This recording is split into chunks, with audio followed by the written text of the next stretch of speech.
And I'm sure colleagues will join with me in congratulating Professor John Crown on his award, which he will receive tomorrow evening, of an outstanding contribution to cancer by for medical and research from the Irish Association of Cancer Research, an award which he richly deserves after decades of service, groundbreaking research which has been recognised internationally, but it is always important, I suppose, to be recognised by your home country.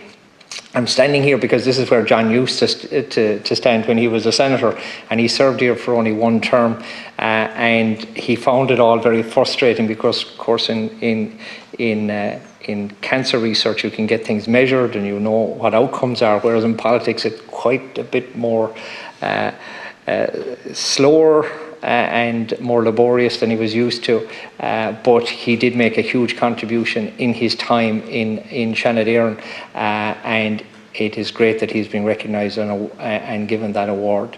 But what he did while he was here is he led the way on the passing of a piece of legislation where smoking in cars where children were present was banned. It was one of the loopholes in the smoking laws, and led the campaign. I was lucky enough to be a sponsor on the bill, and to see him in action was quite something. But he became only the 7th opposition senator in the history of the state to pass a piece of legislation, which would tell you what an impact and a contribution he's made. But he contributed in so many other ways. So I think it's important that we recognise our former colleague.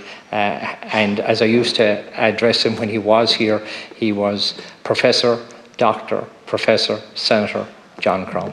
And I'm sure we'll be all associated with the remarks to John Crown, who indeed is an extraordinary, preeminent person in the field of cancer. And thank you for bringing that to our attention, Senator Daly. And he was a very valuable member of the Oireachtas Health Committee in that period. And I know he did find it frustrating being there. And you mentioned about the legislation. We should also remember Gillian Van Turnout, who was also involved in that legislation as well. And indeed, Minister James Riley, who was a very pioneering minister in that government in terms of that legislation as well. We remember him as well. Senator Micheál Carrigy. But we congratulate John Crown today on his wonderful achievement. He's a wonderful person, and he's done a huge amount of work to raise the issue about cancer, and he's cured so many people and given the gift of life to so many people as well, and we thank him and congratulate him today as well.